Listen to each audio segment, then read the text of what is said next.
Hello everyone, gold আজকে কোন level থেকে কোন লেভেলে যেতে পারে, অর্থাৎ আমরা কোন কোন জায়গা থেকে বাই অথবা সেল করতে পারি সেই বিষয়গুলো সম্পর্কে জানবো।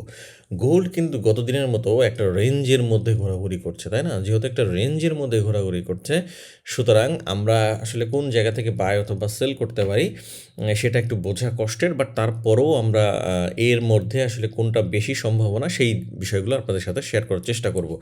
গতদিন আমরা এই সমস্ত লেভেল থেকে বলেছিলাম মার্কেট উঠে যাবে, মার্কেট কিন্তু সেই ঠিকই টার্গেট হিট করে নিচে আসছে, আবার উপরে গেছে, সাইডওয়েজ টাইপের করে ফেলছে। সুতরাং আজকে কোন কোন লেভেল থেকে বাই অথবা সেল হতে পারে সেই বিষয়গুলো সম্পর্কে জানবো। ভিডিওটা শুরু করার আগে অবশ্যই ভিডিওতে একটা লাইক দিয়ে ভিডিওটা দেখা শুরু করবেন। চ্যানেলে যদি নতুন হয়ে থাকেন তাহলে অবশ্যই চ্যানেলটা সাবস্ক্রাইব করে রাখবেন। আচ্ছা, তাহলে এখন দেখতে পাচ্ছি এই মুহূর্তে গোল্ডের যে সিচুয়েশন, গোল্ড কিন্তু মোটামুটি একটা higher high, higher low, higher high, higher low, higher high, higher low এভাবে করে করে কিন্তু মার্কেটের একটা সম্ভাবনা, বাট এখানে এসে আবার সাইডওয়েজ হয়ে গিয়েছে।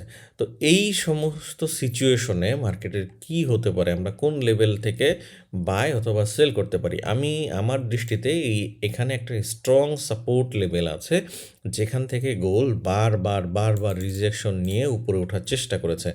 এটা রেজিস্ট্যান্স জোন ছিল, এখান থেকে এটা সাপোর্ট হলো, আবার মার্কেট পড়ে গেল, এখান থেকে পড়ে গিয়েছে, এই জায়গা থেকে মার্কেট উঠে কিন্তু বারবার সাপোর্ট নেওয়ার চেষ্টা করছে।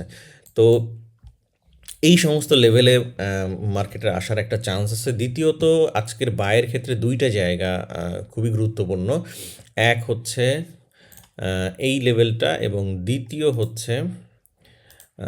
হচ্ছে এই লেভেলটা। আমি একটু মার্ক করে আপনাকে দেখাচ্ছি। ধরেন এই লেভেলটা খুবই গুরুত্বপূর্ণ। এই লেভেল থেকে কিন্তু মার্কেটের একটা উঠে যাওয়ার চান্স, কারণ এইটা একটা ট্রেন্ড লাইন। হ্যাঁ, একটা ট্রেন্ড লাইন হয়েছে। এই যে দেখেন, আমার কিন্তু একটু আগেই একটা এসএল হয়েছে, কারণ হচ্ছে আমি এই যে যে গ্রিন ক্যান্ডেলটা হলো, এই সমস্ত জায়গায় এন্ট্রি নিয়ে একদম এইটার নিচেই আর কি এসএল দিয়েছিলাম। তো জাস্ট এখান থেকে কিন্তু আমার এসএলটা হিট করে গিয়েছে। তো এই জায়গায় দেখেন কি হতে পারে। আমি এখন চিন্তা করছি হয় এইসব জায়গায় যদি আবার নতুন করে প্যাটার্ন তৈরি হয় আমার বায়ের সেটআপ, তাহলে এই সমস্ত এরিয়াতে আমি আবার বায়ের চিন্তা করতে পারি। আদারওয়াইজ সবথেকে বেশি বায়ের সম্ভাবনা হচ্ছে এই সমস্ত লেভেলে, অর্থাৎ যদি এই সমস্ত লেভেলে এসে বায়ের কোনো সেটআপ তৈরি করে তাহলে আমি বাই খুঁজবো, কারণ এই সমস্ত জায়গা খুবই স্ট্রং একটা সাপোর্ট লেভেল।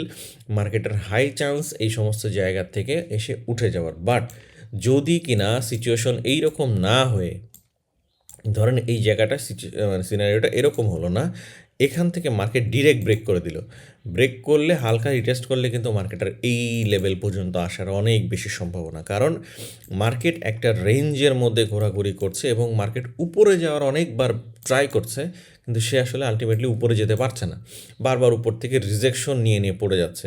আর যদি কোনো কারণে এই লেভেলটা ব্রেক করে ফেলে, দেখেন এখানে আরেকটা লেভেল আছে, এই যে এই লেভেলটা যদি কোনো কারণে মার্কেট ব্রেক করে ফেলে, তাহলে কিন্তু মার্কেটের একটা বুলিশ মুভ আমরা এই সমস্ত জায়গায়ও দেখতে পাবো। হ্যাঁ, এই লেভেলটা যদি ব্রেক করে ফেলে, অর্থাৎ এই মুহূর্তে এই লেভেলটা বলতে আমি বুঝাচ্ছি 4335 থেকে 40, 4335 থেকে 4340, এবং নিচের যে লেভেলটা, এই লেভেলটা হচ্ছে 4311 থেকে 4317।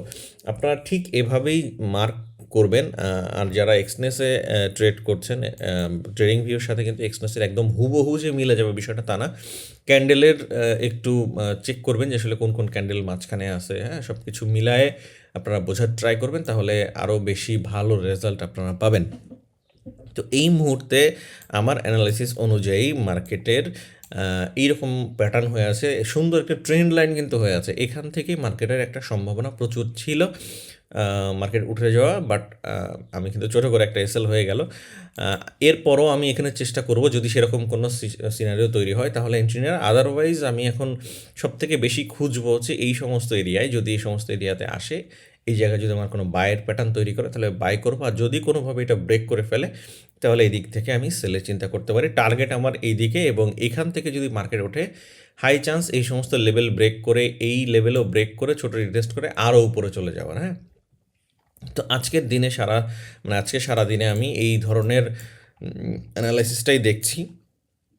মার্কেট যদিও সাইডওয়েজ, আমি আবারও বলছি মার্কেট সাইডওয়েজের মধ্যে যতটা সম্ভব আমি আপনাদের হেল্প করার ট্রাই করছি।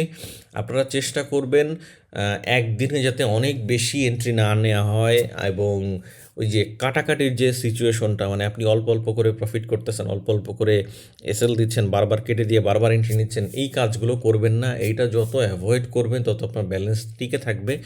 যত আপনি এই কাটাকাটি সিস্টেমে যাবেন তত বেশি আপনার ব্যালেন্স কিন্তু টেকার সম্ভাবনা কম। সুতরাং বারবার আমি একটা কথাই বলি, এসএল টিপি ফিক্সড করে রেখে দিবেন, মানে যে জায়গায় এসএল দিয়েছেন ওইখানেই থাকবে, যেখানে টিপি দিয়েছেন ওইখানেই থাকবে। এবার দেখবেন এসএল হয় না টিপি হয়। আমি কিন্তু আমার স্টুডেন্টদের সাথে এভাবেই সব কিছু বলি, এভাবেই ওদের শেখাই, নিজেও এই কাজগুলাই করি। ওকে, তো আশা করছি আজকের বিষয়গুলো বুঝে ফেলেছেন এবং এই লেভেলগুলো গতদিন কিন্তু এই লেভেল মার্ক করাই ছিল, আজকেও আপনি এই লেভেলগুলো মার্ক করে রাখতে পারেন। যদি গতকাল করে থাকেন তাহলে একই তো জায়গায় আছে, সমস্যা হওয়ার কথা না ইনশাআল্লাহ। তো আজকে এই পর্যন্তই, আগামীকাল আবার দেখা হবে। সে পর্যন্ত ভালো থাকেন। আসসালামু আলাইকুম।